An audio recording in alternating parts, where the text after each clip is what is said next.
Welcome to wonder सीको world. आज हम डिस्कस करेंगे एचटेट एग्जामिनेशन 2021 में लेवल 3 इकोनॉमिक्स से पूछे गए 60 क्वेश्चंस को। शुरू करते हैं क्वेश्चन नंबर फर्स्ट से। क्वेश्चन फर्स्ट में पूछा गया कि इन सभी बॉडीज़ में से हमें 4 ऑप्शन गिवन हैं, इन सभी बॉडी में से कौन सी बॉडी ऐसी है जो सबसे पहले इस्टेब्लिशमेंट जिसकी हुई थी। अगर हम बात करें IFCI की, इसकी इस्टेब्लिशमेंट ईयर 1948 है। नेक्स्ट IDBI की अगर हम बात करें, इसका जो इस्टेब्लिशमेंट ईयर है वो 1964 है। ICICI की अगर हम बात करें 1955 में ICICI जो बैंक है उसकी इस्टेब्लिशमेंट हुई थी। सिडबी की अगर हम बात करें, ये सबसे लेटेस्ट है, 2 अप्रैल 1990 को सिडबी की इस्टेब्लिशमेंट हुई थी। तो सबसे पुराना कौन है? IFCI हमारा सबसे पुरानी इंडस्ट्रियल फाइनेंस की इंडिया में अगर हम बात करें तो ये सबसे पुरानी बॉडी है IFCI। सेकेंड क्वेश्चन में पूछा गया कि which age group are included to major level of malnutrition in India. अगर आपको मेल न्यूट्रिशन को मेजर करना है इंडिया में तो किस एज ग्रुप के बच्चों को आप कंसीडर करोगे? तो इसका आंसर हो जाएगा 0 से लेकर 5 year. Third option is the correct one. Bharat में कुपोषण के स्तर को मापने के लिए हम 0 से 5 साल के बच्चों को ही मेजर करते हैं, उनके लेवल को चेक करते हैं माल न्यूट्रिशन के। नेक्स्ट क्वेश्चन में पूछा गया है कि सस्टेनेबिलिटी का मतलब क्या है। सस्टेनेबिलिटी का मतलब है अपने रिसोर्सेज को इस तरीके से यूज़ करना कि प्रेजेंट यूज़ के लिए तो वो रहें ही साथ फ्यूचर में आने वाली जनरेशन भी उनको उसी तरीके से यूज़ कर पाए जिस तरीके से आज हम यूज़ कर रहे हैं। तो इसका राइट आंसर एक बहुत ही कॉम्प्रीहेंसिव आंसर होगा इसका, जिसमें सभी एस्पेक्ट्स को शामिल किए हुए हैं। ये ऑप्शन हमारा सोशल भी है, एनवायरमेंट भी है, इकोनॉमिक भी है। तो सभी प्रिंसिपल्स इसके अंदर आ जाते हैं। सभी तरीके से हम एसेस करेंगे परफॉर्मेंस को। हर एक फील्ड की जो परफॉर्मेंस है, चाहे वो सोशल परफॉर्मेंस हो, एनवायरमेंटल हो या फिर इकोनॉमिक प्रिंसिपल्स हो, सभी इसके अंदर आ जाते हैं जब हम बात करते हैं सस्टेनेबल डेवलपमेंट की। इकोनॉमिक सर्वे 2020 से 21 वाला जो सर्वे था, most preferred country among emerging markets for investment during financial year 2020-21।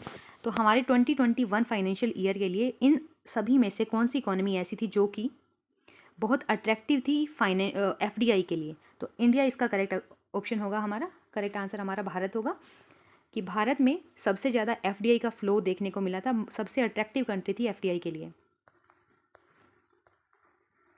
National horticulture mission, जो हमारी इंडियन एग्रीकल्चर की जो रिवोल्यूशंस हैं उनमें हमने पढ़ा था, एग्रीकल्चर की जब रिवोल्यूशन पढ़ रहे थे डिफरेंट की green revolution, silver fibre, golden fibre, pink revolution, तो उन्हीं में से एक रेवोल्यूशन थी गोल्डन रेवोल्यूशन। उसमें हमने पढ़ा था हॉर्टिकल्चर मिशन के बारे में। तो ये मिशन कब इंडिया में कब शुरू हुआ? मई 2005 में हमने इसको शुरू किया था। हॉर्टिकल्चर यानी जो हमारी वेजिटेबल्स हैं, फ्रूट्स हैं, उनके जो प्रोडक्शन को बढ़ाने के लिए ये national horticulture mission rural development in rural areas में शुरू किया गया था। वर्ल्ड अगर हम बात करें बैंक रेट के बारे में, RBI की जो से रिलेटेड बैंक रेट जो है, तो बैंक रेट को कौन सा ऑप्शन सही से डिफाइन करता है? Rate at which banks give loan, जिस पे बैंक लोन देते हैं? नहीं, ये वो रेट नहीं है। ये RBI से रिलेटेड है, ना कि कमर्शियल बैंक से, क्योंकि RBI तो लोन नहीं देता इंडिविजुअल पर्सन को। The rate at which transactions take place between banks, नहीं, ये बैंक्स आपस में जिस रेट से एक दूसरे के साथ ट्रांजेक्शन करते हैं ये वो वाली रेट नहीं है। फोर्थ ऑप्शन कह रहा है कि rate received by the bank on long term deposit, ये वो रेट है जो बैंक रिसीव करते हैं लॉन्ग टर्म डिपॉजिट। अगर बैंक अपनी लॉन्ग टर्म डिपॉजिट कहीं पे रखते हैं तो ये बैंक्स को मिलती है, ऐसा नहीं है। बैंक रेट बैंक्स को मिलती नहीं है, बल्कि जो कमर्शियल बैंक्स हैं उनको देनी पड़ती है RBI के को। और हमें पता है बैंक रेट का दूसरा नाम क्या है? डिस्काउंट, रीडिस्काउंट रेट भी इसको कहा जाता है, या डिस्काउंट रेट भी इसका दूसरा नाम है। तो ये वो रेट है जिस पे कमर्शियल बैंक रीडिस्काउंट करता है सिक्योरिटीज़ को, यानी जो हमारे बैंक्स हैं, कमर्शियल बैंक्स हैं, वो लोन लेते हैं हमारे RBI से, फिर RBI उनसे क्या वसूल करता है? बैंक रेट उनसे वसूल करता है, जिसको हम डिस्काउंट रेट भी बोलते हैं। फर्स्ट ऑप्शन यहाँ पे हमारा करेक्ट आंसर होगा। नेक्स्ट, इनमें से हमें फोर्थ स्टेटमेंट को चूज़ करना है। हमें इंडियन इकोनॉमी का जो नेचर था 1991 के बाद, 1991 में हमने इकोनॉमिक रिफॉर्म्स को अडॉप्ट किया था।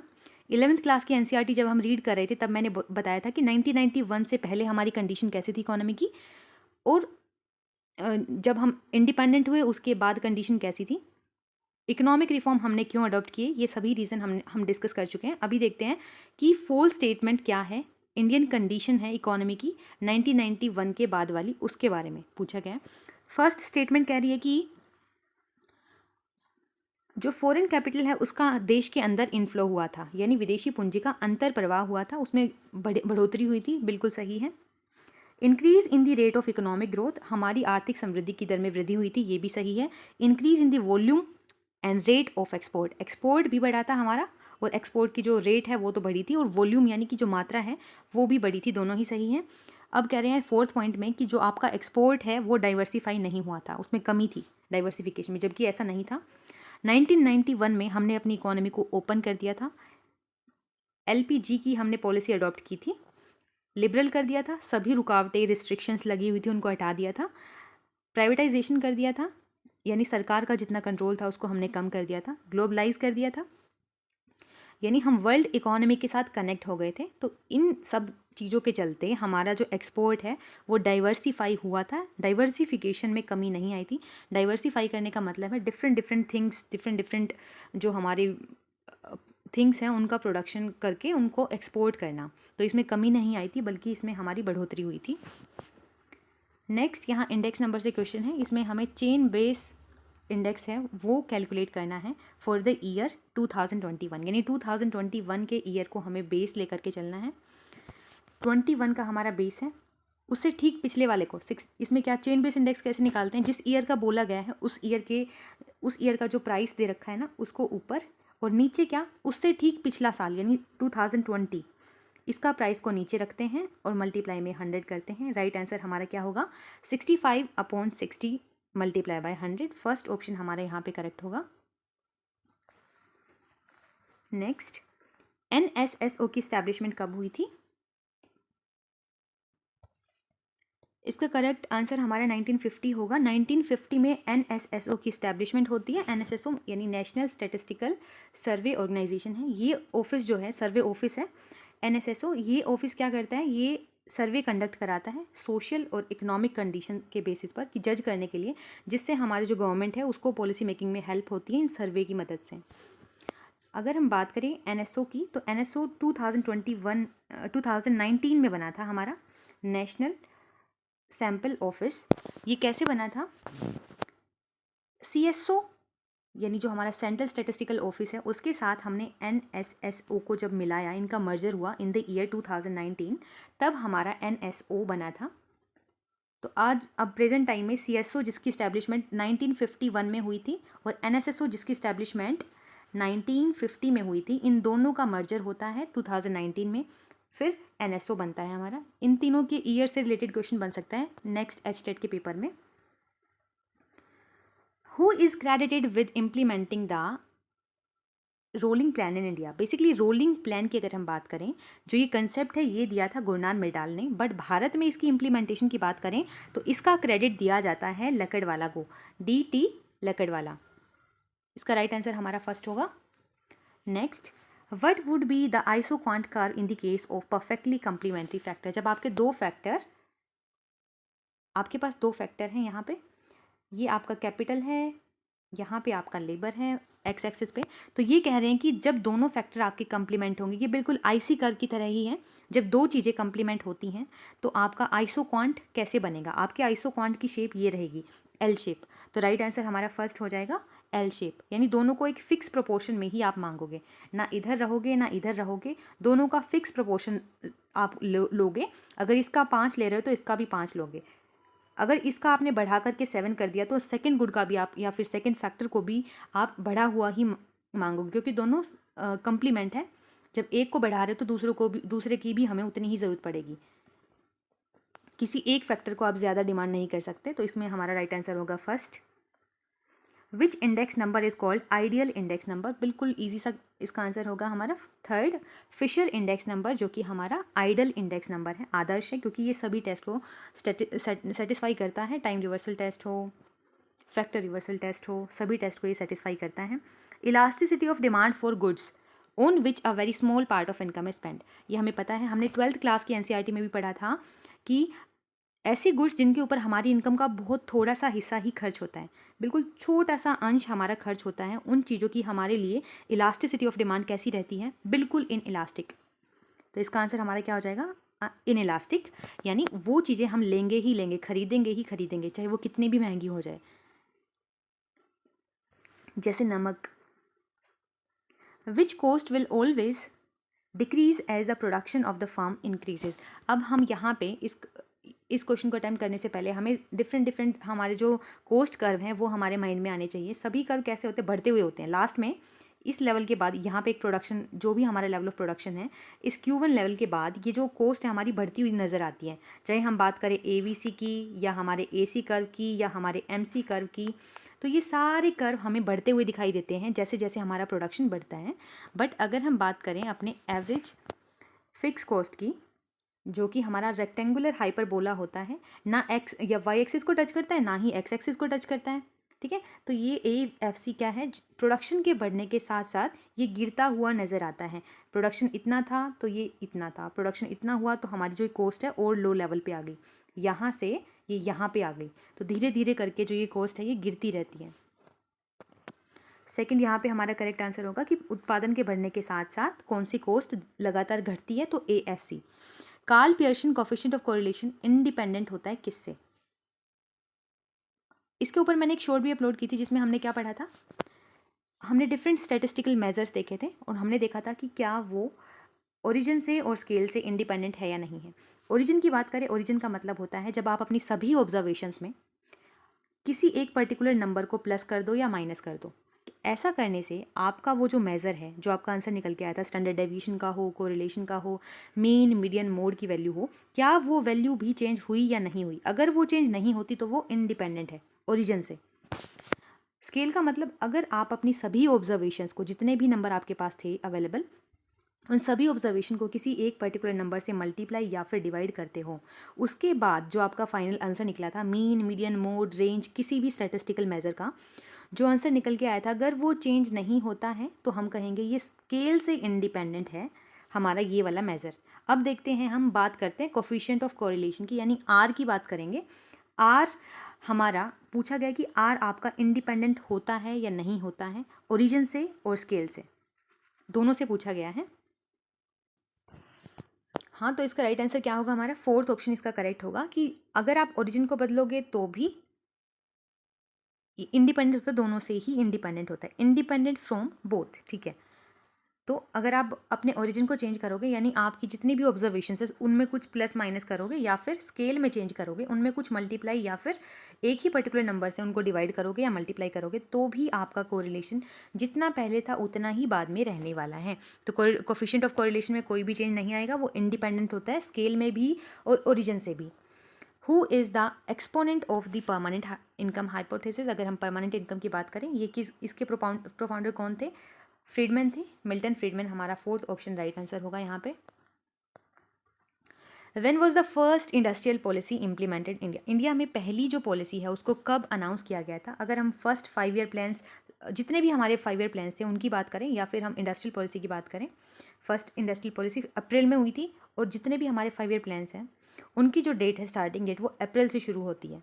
तो यहाँ पे हमारा करेक्ट आंसर क्या होगा, इंडस्ट्रियल पॉलिसी जो हमारी पहली हुई थी 1948 के अप्रैल मंथ में इसको शुरू किया गया था।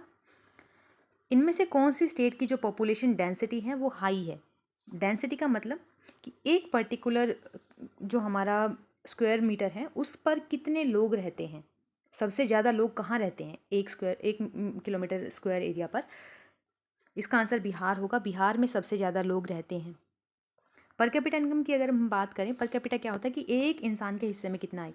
ऊपर हम अपनी टोटल इनकम को लेके चलते हैं और नीचे हम क्या लेके चलते हैं, टोटल पॉपुलेशन को लेके चलते हैं, हमारी पर कैपिटा इनकम निकल कर आ जाती है। इन ऑप्शंस में से अगर हम देखें तो बेस्ट फिटेड कौन सा है, नेशनल इनकम को हम पॉपुलेशन से डिवाइड कर दें।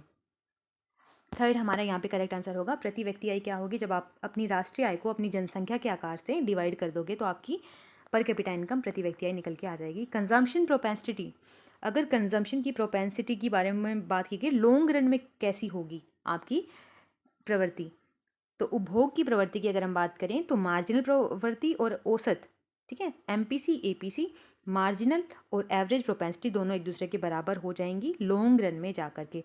ऑलमोस्ट सभी इकोनॉमिस्ट ने यही बात बोली है कि लॉन्ग रन में MPC APC दोनों बराबर होंगे।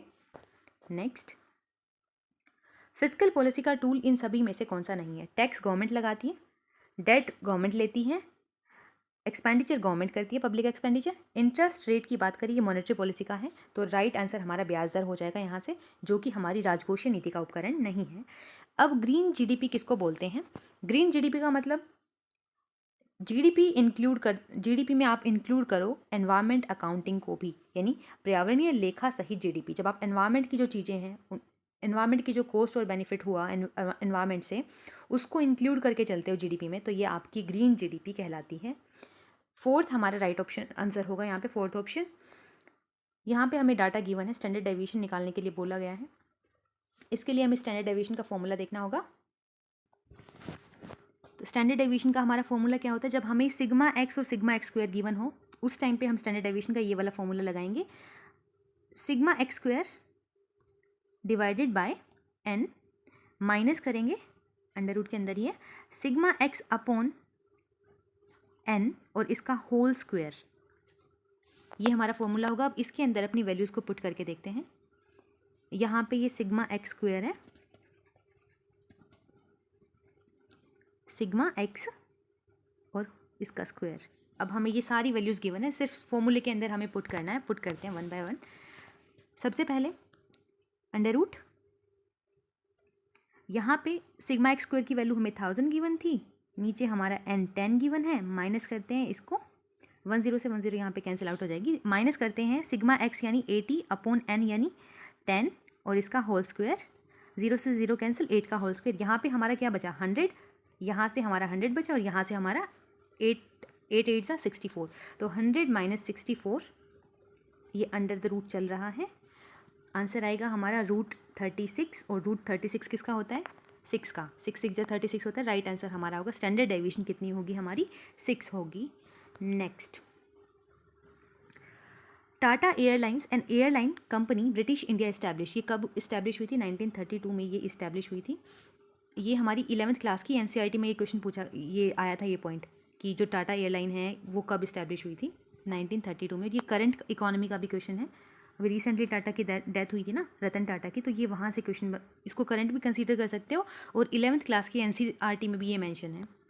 तो यहाँ पे हमें मेंशन है कि आपको बस है, जयपुर से दिल्ली जाती है, उसकी एक स्पीड दे रखी है ये, और वापस आने की स्पीड दे रखी है ये 30 और 60 kilometre per hour. What will be the average speed of the bus? अब आप सोचोगे कि ये क्वेश्चन मैथमेटिकल क्वेश्चन है, ये इकोनॉमिक्स में कैसे पूछ लिया? हमें पता होना चाहिए कि जब हम मीन की बात करते हैं तो हमारा हार्मोनिक मीन का फॉर्मूला आता है, जिसको हम स्पीड जब हमें गिवन होती है उस टाइम पे हम हार्मोनिक मीन का फॉर्मूला लगाते हैं। तो यहाँ पे जब जब आपको एवरेज स्पीड निकालने को बोला जाए तो हार्मोनिक मीन, ज्योमेट्रिक मीन, ये हमारे एवरेजेस हैं, इनकी मदद से हम मीन निकालते हैं, एवरेज निकालते हैं ना।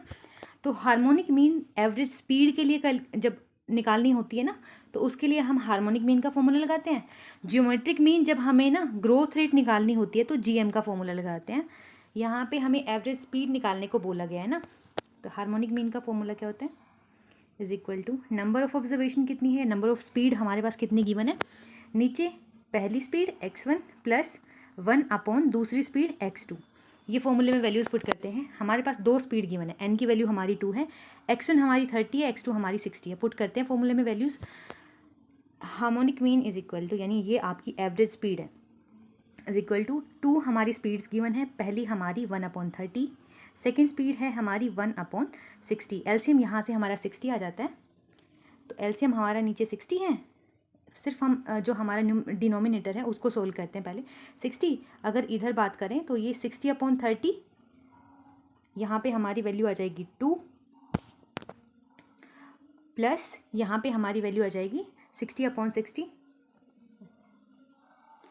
1, यहाँ पे नीचे हमारा आंसर बना 3/60, ऊपर 2 चल ही रहा था, 2/3/60, 2/3/60।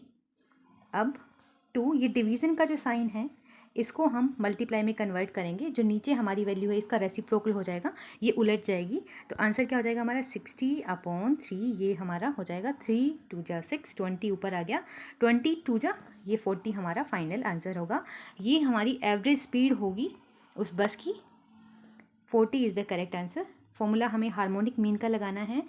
ऊपर जितनी भी स्पीड दे रखी है उनका नंबर ऑफ स्पीड्स, नीचे पहली स्पीड x1 ऐसे प्लस करना है, फिर प्लस आएगा, फिर 1 अपॉन दूसरी जो भी स्पीड है वो x2। अगर 3 स्पीड है, नंबर ऑफ n अगर आपका 3 है तो नीचे प्लस करोगे 1 अपॉन x3, यानी थर्ड स्पीड को भी ले लोगे। ये हार्मोनिक मीन है। जब भी एवरेज स्पीड निकालने को बोला जाएगा आप ये फॉर्मूला पुट करोगे। मैथमेटिकल मीन के बारे में पूछा गया है, तो इन सभी में से मैथमेटिकल कौन सा है? हार्मोनिक मीन ये हमारा मैथमेटिकल है। इसको आप ग्राफ के थ्रू नहीं दिखा सकते। मोड, मीडियन, इन दोनों को आप ग्राफ के थ्रू दिखा सकते हो। मोड की अगर हम बात करें, जब हम अपना फ्रीक्वेंसी बार ग्राफ बनाते हैं तो उसमें निकाल देते हैं। मीडियन की बात करें, जब आप कम्युलेटिव फ्रीक्वेंसी ग्राफ बनाते हो, ये इधर से लेस देन ग्रेटर देन का, तो बीच में जो आंसर आता है वो आपका मीडियन आता है। करेक्ट आंसर हमारा कौन सा ऑप्शन होगा? ऑप्शन नंबर फर्स्ट, हरात्मक माध्य हमारा मैथमेटिकल मीन है। First is the correct answer. Next, what is meant by price theory? आपकी जो प्राइस थ्योरी है वो आप किस इकोनॉमिक्स को प्राइस थ्योरी बोलते हो? 11th क्लास की जो हमारी और 12th क्लास की जो एनसीईआरटी है माइक्रो की, उसमें मेंशन है ये कि प्राइस थ्योरी मतलब माइक्रो इकोनॉमिक्स। मैक्रो इकोनॉमिक्स की बात करें, इसको इनकम थ्योरी कहा जाता है और एम्प्लॉयमेंट और इनकम थ्योरी बोला जाता है मैक्रो को। करेक्ट आंसर हमारा होगा व्यष्टि अर्थशास्त्र। नेक्स्ट क्वेश्चन, इन सभी डिस्पर्जन के मेजर में से, आप देखना यही क्वेश्चन 2022 में भी रिपीट हुए थे जो अभी हम देख रहे हैं। इससे पहले जैसे हमने पोजिशनल मीन के बाद बात हुई, ये क्वेश्चन सेम है जो रिपीट होकर के आया।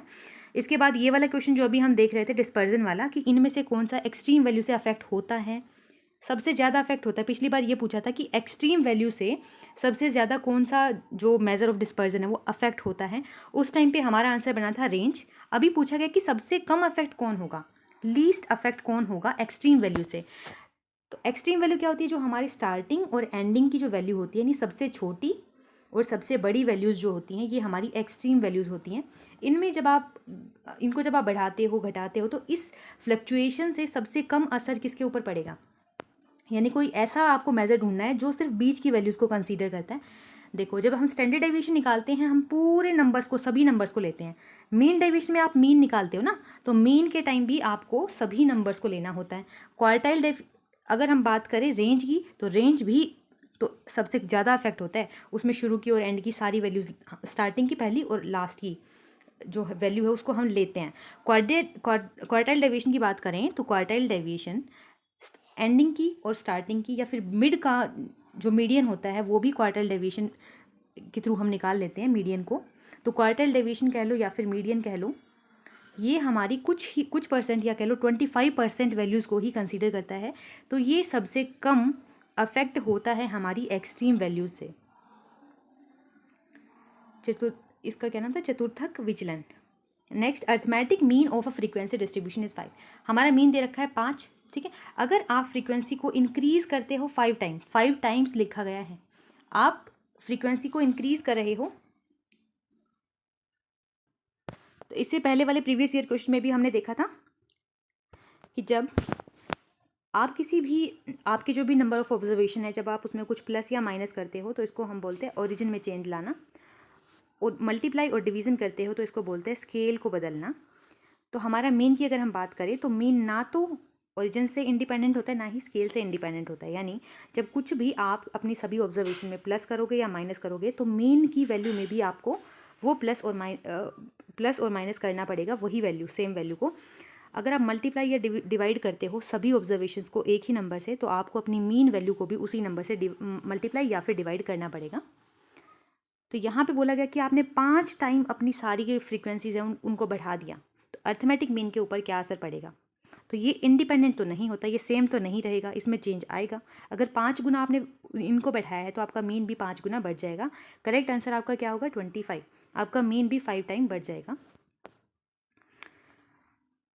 नेक्स्ट, आपको सेंट्रल प्रॉब्लम बतानी है मार्केट इकोनॉमी की। सबसे बड़ी प्रॉब्लम क्या होती है? मार्केट इकोनॉमी को सोल्व करते हैं with the help of price mechanism.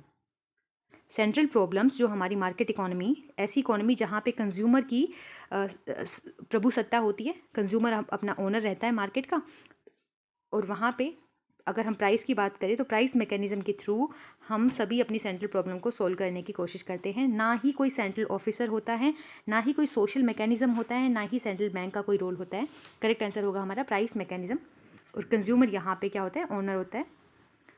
Supply creates its own demand, ये क्वेश्चन भी रिपीटेड है। इससे पहले 2023 और 22 में ये क्वेश्चन पूछा जा चुका है। JB से इसका आंसर आएगा। JB से की जो ये थ्योरी है, ये लॉ है, इसका नाम क्या है, लॉ ऑफ मार्केट, बाजार नियम, बाजार का नियम, जो कि JB से ने दिया था। इससे पहले 2022 के एचटेट में पूछा गया था कि जो ये लॉ है ये किसने दिया। उस टाइम पे नाम पूछा गया था JB से या JP से करके, दो ऑप्शन हमारे सामने थे। यूनाइटेड नेशंस का जो HPI है, ये इंडेक्स है, इसकी फुल फॉर्म हमसे पूछी गई है सीधी सीधी, तो इसका आंसर क्या होगा, ह्यूमन पॉवर्टी इंडेक्स, इसकी फुल फॉर्म होगी। यूनाइटेड नेशन इस इंडेक्स को रिलीज करता है। What is the cause of demand pull inflation. Demand pull और कोस्ट पुश, हमारे पास दो तरीके की इन्फ्लेशंस होती हैं। इन्फ्लेशन कितने टाइप की होती है, डिमांड पुल और कोस्ट पुश। डिमांड पुल, जब डिमांड के जो फैक्टर्स हैं उनके चलते इन्फ्लेशन आती है, ठीक है, डिमांड के बढ़ने के चलते। कोस्ट पुश, प्रोडक्शन की कॉस्ट, यानी प्रोडक्शन की वजह से जब आपकी कॉस्ट बढ़ जाती है और कॉस्ट बढ़ने की चलते आपके जब प्राइसेस आपको हाई करने पड़ते हैं ना, तो तब उसके चलते जब इन्फ्लेशन आती है तो वो कॉस्ट पुश होती है। हमें डिमांड पुल इन्फ्लेशन को ढूंढना है। प्रोडक्शन में कमी नहीं, ये तो प्रोडक्शन से रिलेटेड है, डिमांड से रिलेटेड तो नहीं है। इंक्रीज इन कॉस्ट, ये भी प्रोडक्शन से रिलेटेड है। हाई टैक्सेशन, अब प्रोड्यूसर के ऊपर टैक्सेस लगे हैं ना, तो ये भी नहीं हो सकता। लास्ट है हमारा इंक्रीज इन पॉपुलेशन, ठीक है, जब आपकी पॉपुलेशन बढ़ जाएगी तो डिमांड बढ़ेगी, तो ये डिमांड पुल एक फैक्टर है, तो ये रीज़न हो सकता है डिमांड पुल इन्फ्लेशन का। इस क्वेश्चन में हमें बोला गया है कि एक हाइपोथेटिकल इकोनॉमी है जिसमें NNP@MP हमें ये गिवन है और इसको हमें नेशनल इनकम में चेंज करना है। नेशनल इनकम किसके इक्वल होती है, हमारी नेशनल इनकम बराबर होती है NNP@FC के इक्वल होती है, यानी आपको MP को FC में कन्वर्ट करना है। मार्केट प्राइस को फैक्टर कॉस्ट में आपको चेंज करना है। ये कैसा करते हैं, अभी देखो NNP हमारी अभी मार्केट में है, मार्केट प्राइस में है ना, मार्केट में है, उस पर टैक्स लगा हुआ होगा, तो जब आप इसको FC में चेंज करोगे टैक्स को घटा देना और जो भी दूसरी चीज़ गिवन है उसको जोड़ देना। तो क्या करेंगे, NNP MP हमें गिवन है 575, इसको FC में लेकर के आना है हमें, नेशनल इनकम यानी NNP को आपको FC के अंदर लेकर के आना है। तो आप क्या करोगे, इसमें से आप टैक्सेस घटा दो, जो कि 125 आपको गिवन है। 125 माइनस करोगे, 75 में से 20 गए तो 50, 5 में से 4 गया 1, 450 आपका आंसर आया। अब इस 450 में आप सब्सिडी बची हुई है ना, उनको जोड़ दो। 40 हमारी सब्सिडी है, 490 हमारा आंसर होगा।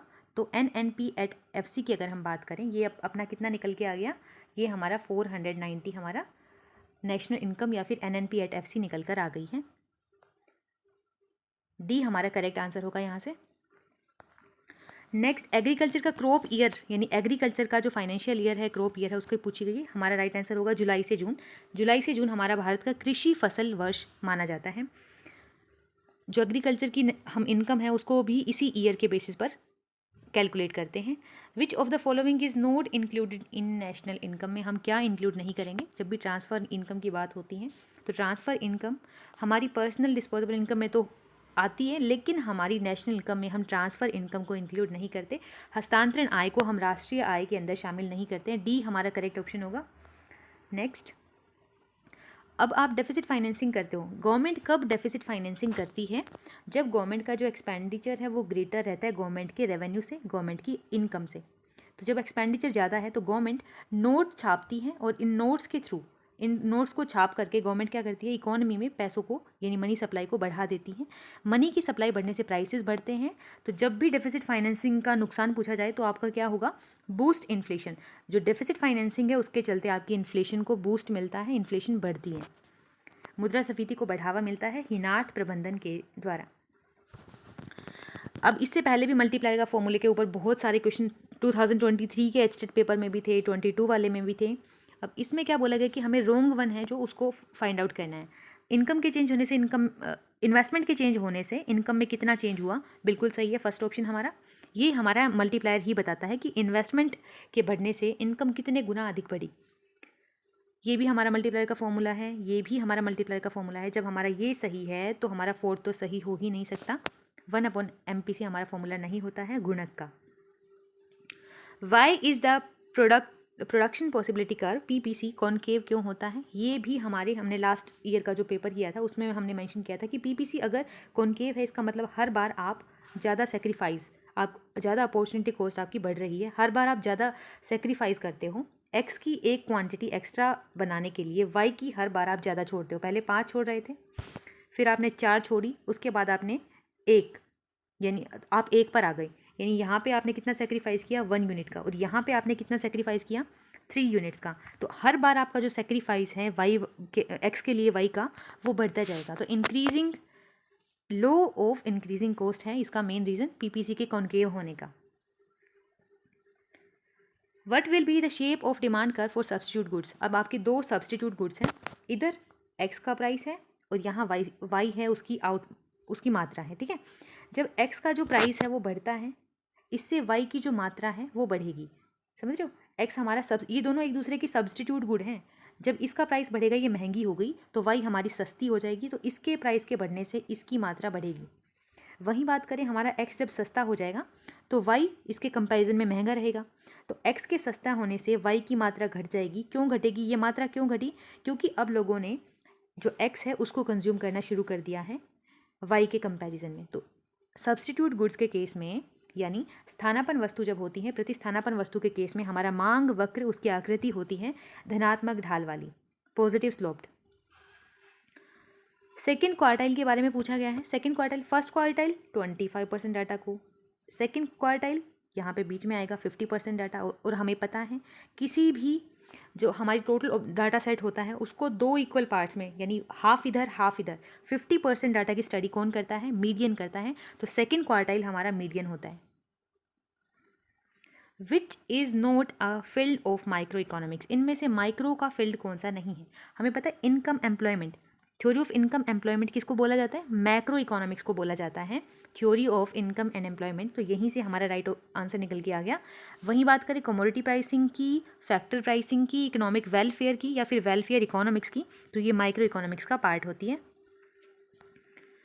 Where was an Indian institution statistical institute establish by PC Mahalanobis? मैंने PC महालनोबिस के ऊपर एक सेपरेट वीडियो बनाई हुई है जब हम 11th क्लास की NCERT को पढ़ रहे थे। तो PC महालनोबिस ने ISI की स्टैब्लिशमेंट कहाँ की थी? ये कोलकाता इसका राइट आंसर होगा। तो PC महालनोबिस का स्टैटिस्टिक के फील्ड में बहुत बड़ा कंट्रीब्यूशन है इंडिया में। The period of planning holiday का पीरियड कौन सा है? 66 से 69। ये हमारा 4th करेक्ट आंसर होगा यहाँ पे। For which good income elasticity of demand is greater than 1? Income के थोड़ा सा भी बढ़ने से उनकी डिमांड बहुत हाई हो जाती है। तो लग्जरी गुड्स के केस में ऐसा होता है, income elasticity greater than 1 luxury के केस में होता है। और जो एसेंशियल चीज़ें होती हैं इक्वल टू 1 रहता है इनके केस में। 0 रहती है इलास्टिसिटी, इलास्टिक होती ही नहीं है, इन इलास्टिक रहती है इनकी डिमांड। एसेंशियल है, ज़रूरी है, लेंगे ही लेंगे, इनकम घटे बढ़े कुछ उसके ऊपर ये डिपेंड नहीं होती इनकी elasticity. Which is the major source of electricity in India? India में इलेक्ट्रिसिटी का मेजर सोर्स है थर्मल पावर। तो इसका 4th आंसर होगा तापीय ऊर्जा बिजली का प्रमुख स्रोत है भारत में। The prime minister launch Swachh Bharat mission on the birth anniversary of Mahatma Gandhi की 145th एनिवर्सरी पर स्वच्छ भारत मिशन को 2014 में इंडिया में लॉन्च किया गया था प्रधानमंत्री मोदी के द्वारा। Unemployment data is collected by, unemployment का जो डाटा है NSSO कलेक्ट करता, हर कितने साल बाद कलेक्ट करता है? तो इसका आंसर हो जाएगा हर 5 साल बाद NSSO हमारी अनएम्प्लॉयमेंट का डाटा कलेक्ट करता है। अगर बात करें पॉवर्टी का डाटा, तो नीति आयोग हमारा पॉवर्टी का डाटा कलेक्ट करता है। और अनएम्प्लॉयमेंट का डाटा है ये NSSO। इससे पहले इसका ईयर पूछा गया था कि NSSO जो है उसका ईयर, इस्टेब्लिशमेंट ईयर कौन सा है? NSSO का ईयर था हमारा 1950। रिलेटिव पॉवर्टी क्या होती है? और हमारे पास 2 तरीके की पॉवर्टी होती है, एक एब्सोल्यूट, एक होती है रिलेटिव। जब एब्सोल्यूट पॉवर्टी की बात करते हैं तो एक पर्टिकुलर क्राइटेरिया सेट कर दिया जाता है कि अगर आप इससे नीचे हो ना, सबको अपने आप को कंपेयर करना होता है एक गिवन क्राइटेरिया से, ठीक है। जैसे कि कह दिया कि अगर 50 रुपये आपके पास नहीं है दिन के खर्च करने के लिए, ठीक है, सभी को देखना कि उनके पास 50 है या नहीं है। सबको एक दूसरे से कंपेयर नहीं करना, बल्कि एक फिक्स क्राइटेरिया है और इसी फिक्स क्राइटेरिया से खुद को कंपेयर करना है। तो ये एब्सोल्यूट पॉवर्टी कहलाती है। बट जब आप अपने आप को, अपनी पॉवर्टी को दूसरे के कंपैरिजन में बताते हो, कि मेरा पड़ोसी उसके पास तो 10,000 है और मेरे पास सिर्फ 100 है, तो इस टाइम पे आप बोलते हो कि मैं तो कंपैरेटिवली पुअर हूँ। वहीं अगर आप इन 100 रुपये को उस 50 रुपये से कंपेयर करो हर दिन के, तो आप अमीर हो, यानी आप एब्सोल्यूट टर्म में तो अमीर हो, लेकिन कंपैरेटिव टर्म में, इसके कंपैरिजन में आप गरीब हो। तो रिलेटिव पॉवर्टी होती है जब आप दूसरे से कंपेयर करते हो। Disparity between different income classes, ये बिल्कुल सही आंसर होगा। कंपैरेटिव यही है कि जब आप अलग अलग आय वर्ग के बीच विषमता को देखते हो तो आप कहते हो कि आप सापेक्ष रूप से गरीब हो। तो सापेक्ष गरीबी अलग अलग आय वर्ग के बीच में गरीबी को मेजर करती है। QTM की बात करें, क्वांटिटी थ्योरी ऑफ मनी की बात करें, मुद्रा परिमाण सिद्धांत की बात करें, तो ये क्या है? QTM स्थैतिक है, प्रायोगिक है, कंपैरेटिव स्टैटिक है या ऑल ऑप्शन? इसका आंसर होगा स्टैटिक। QTM है वो स्टैटिक है, एक पर्टिकुलर टाइम पीरियड की बात करता है, टाइम डायमेंशन की, कुछ चीज़ों को ये फिक्स लेके चलता है। According to Keynes, investor would prefer to hold currency over bond if they expect.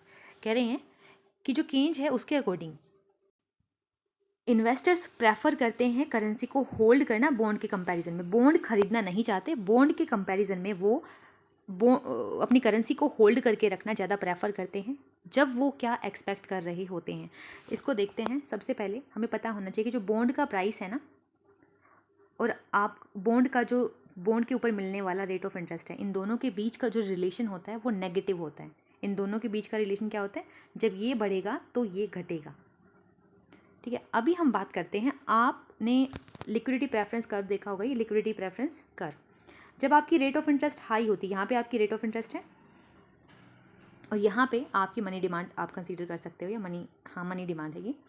जब आप रेट ऑफ इंटरेस्ट इतनी होती है, आपकी हाई होती है, तो आप कम मनी डिमांड कर रहे हो इस पॉइंट पर। ठीक है, जब रेट ऑफ इंटरेस्ट आपकी गिरती है तो आप बहुत ज़्यादा मात्रा में मनी की डिमांड करते हो, यानी आप करेंसी अपने हाथ में रखते हो, बॉन्ड्स में इन्वेस्ट नहीं करते। रीज़न क्या है? रेट ऑफ इंटरेस्ट आपकी लो है।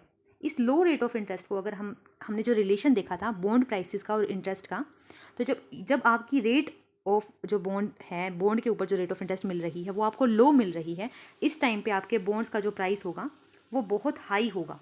तो ऐसे में आप बॉन्ड्स तो नहीं खरीदोगे, इसीलिए आपने ये जो मनी की डिमांड है इसको हाई कर रखा है यहाँ पे। ठीक है, तो ये कह रहे हैं अब आपने अपने हाथ में पैसा क्यों ले रखा है? क्योंकि आपने कुछ एक्सपेक्ट कर रखा होगा ना कि फ्यूचर में आपके जो बॉन्ड है वो सस्ते होंगे। अभी बॉन्ड कैसे हैं? उनका प्राइस हाई है।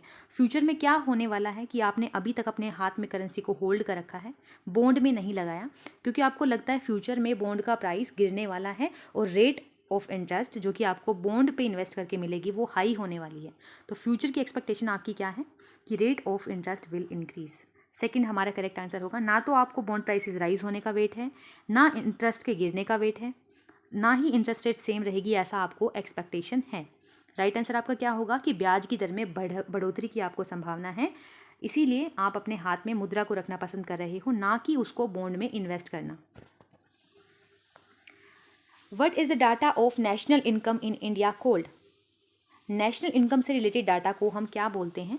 तो इसको बोलते हैं हम नेशनल अकाउंट स्टैटिस्टिक्स।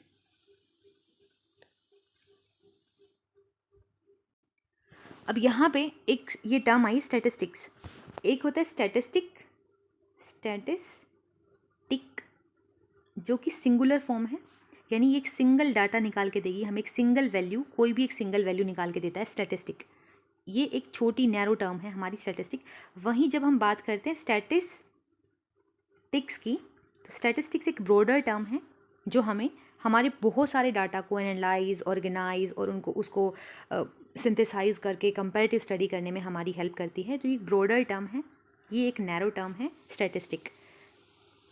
तो नेशनल अकाउंट स्टैटिस्टिक्स बोलते हैं हम अपनी नेशनल इनकम की अकाउंटिंग को। Which is not a secondary function of money. Money का सेकेंडरी फंक्शन नहीं है।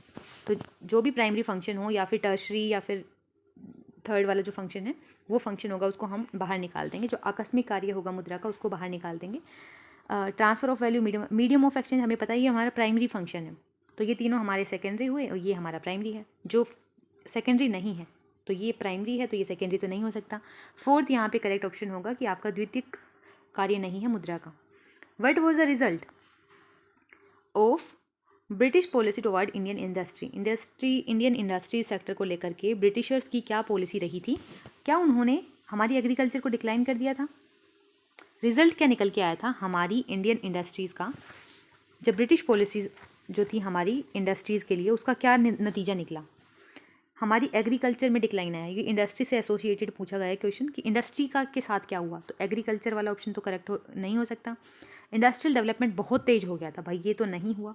उन्होंने तो हमें रॉ मटेरियल का सप्लायर बना दिया था। जब हमने 11th क्लास की एनसीईआरटी पढ़ी, वहाँ हमने यही देखा था फर्स्ट चैप्टर में कि कैसे on the eve of independence हमारी इकोनॉमी की इतनी बुरी हालत थी। क्यों? क्योंकि हमें सिर्फ रॉ मटेरियल का सप्लायर कंसीडर किया गया था ब्रिटिश गवर्नमेंट के द्वारा। Development of small scale industry and handicraft, उन्होंने डेवलपमेंट बिल्कुल नहीं किया, बल्कि हमारे देश की जो स्मॉल स्केल इंडस्ट्री थी, हैंडीक्राफ्ट था, उनको नुकसान पहुंचाया, वो बिल्कुल ख़त्म हो गए थे। तो यहाँ पे डी इंडस्ट्रियलाइजेशन होगा कि हमारे यहाँ से, भारत से, उनकी उन पॉलिसीज़ के चलते इंडस्ट्रियलाइजेशन हट गई थी, उद्योगीकरण हो गया था, यानी इंडस्ट्रियलाइजेशन का खात्मा हो गया था बिल्कुल भारतीय उद्योगों के प्रति। ये अंग्रेजों की नीति का रिजल्ट था, परिणाम था। For the working of law of diminishing margin utility, ठीक है, डिमिनिशिंग मार्जिन यूटिलिटी का वर्क कर रही होती है, तो उसके लिए क्या ज़रूरी होता है? ये लॉ हमें कहता है कि जब आपकी मार्जिनल यूटिलिटी का जो लो है, डिमिनिशिंग DMU जो आपका है, DMU हमें क्या बोलता है? DMU हमें कहता है कि आपकी मार्जिनल यूटिलिटी कॉन्स्टेंटली गिर रही है। इस टाइम पे आपकी जो टोटल यूटिलिटी है वो क्या करेगी? अब जब ये जो MU है आपकी मार्जिनल यूटिलिटी है, ये हमेशा गिरती है, कभी भी ये पॉजिटिव नहीं होती, ये मतलब नेगेटिव स्लोप रहता है इसका, गिरती रहती है MU। हर एक एडिशनल यूनिट जब आप कंज्यूम करते हो, उससे मिलने वाली यूटिलिटी आपकी गिरती है अकॉर्डिंग टू DMU। तो जो ये TU है, इसका जो स्लोप है ना, वो कभी भी इंक्रीजिंग नहीं होगा, क्योंकि MU गिरती है तो TU का स्लोप भी, TU बढ़ेगी, कभी गिरेगी नहीं। टोटल यूटिलिटी तो आपकी बढ़ती रहेगी ना। MU हर एक पिछली MU में आप आने वाली अगली यूनिट से मिलने वाली MU को जोड़ते हो, तो TU तो आपकी बढ़ेगी इस फॉर्मूले के अकॉर्डिंग। तो टोटल यूटिलिटी बढ़ती है, लेकिन इसकी जो ये रेट है ना, ये रेट है जिस रेट से ये बढ़ रही है, ये हमेशा डिक्रीजिंग रहेगी। अब ऑप्शंस को देखते हैं। टोटल यूटिलिटी डिक्रीज करेगी, नहीं भाई, बढ़ेगी पर डिक्रीजिंग रेट से बढ़ेगी। टोटल यूटिलिटी सेम रहेगी, नहीं भाई।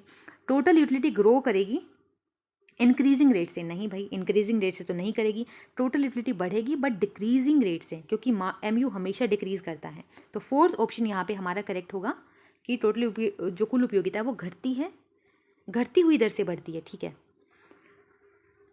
For which of the following situation rank correlation coefficient is most suitable? Rank correlation coefficient कहाँ पे शूटेबल होता है? जहाँ पे आप बात करते हो क्वालिटेटिव डाटा की, यानी एक ब्यूटी कॉन्टेस्ट है, यहाँ पे क्वालिटी की बात हो रही है। अब आप बच्चों के मार्क्स है क्वांटिटी में करते हो, लेंथ मेजर करनी है, क्वांटिटी निकल के आएगी, वेट मेजर करना है तो एक नंबर निकल के आएगा, क्वांटिटी निकल के आएगी। तो यहाँ पे ब्यूटी कॉन्टेस्ट हो जाएगा, जहाँ पे आप रैंकिंग दोगे कि सबसे सुंदर कौन, उससे कम, उससे कम, उससे कम कौन, ठीक है। रैंक कोरिलेशन कहाँ पे काम आएगा? जहाँ क्वालिटी की बात कर रहे होगे। When the total production is maximum, the marginal product will be 0. Second शून्य हमारा सही आंसर होगा कि जब आपका टोटल प्रोडक्ट ये ऊपर मैक्सिमम हो रखा है ना, इस टाइम पे आपका जो मार्जिनल प्रोडक्ट है वो क्या होगा? ये 0 होगा, यहाँ पे 0 हो जाएगा। Next, which is the wrong statement about reveal preference theory? के बारे में क्या चीज़ गलत है? सबसे पहले ये थर्ड रूट है, बिल्कुल सही है, थर्ड रूट है। कार्डिनल, ऑर्डिनल, फिर हमारी आती है रिवील प्रेफरेंस, थर्ड है, ये बिल्कुल सही है। It was propounded bye Samuelson 1948। इसको चेक करते हैं कि ये सही है या नहीं बाद में। ये वीक ऑर्डरिंग की बात करती है, सही है। इंडिफरेंस कर्व एनालिसिस है तो वीक ऑर्डरिंग की बात करेगा। ये स्ट्रॉन्ग ऑर्डरिंग की बात करता है, नहीं भाई, स्ट्रॉन्ग ऑर्डरिंग की बात ये नहीं करता। इंडिफरेंस कर्व का एनालिसिस है, सैमुअलसन की द्वारा दिया गया है।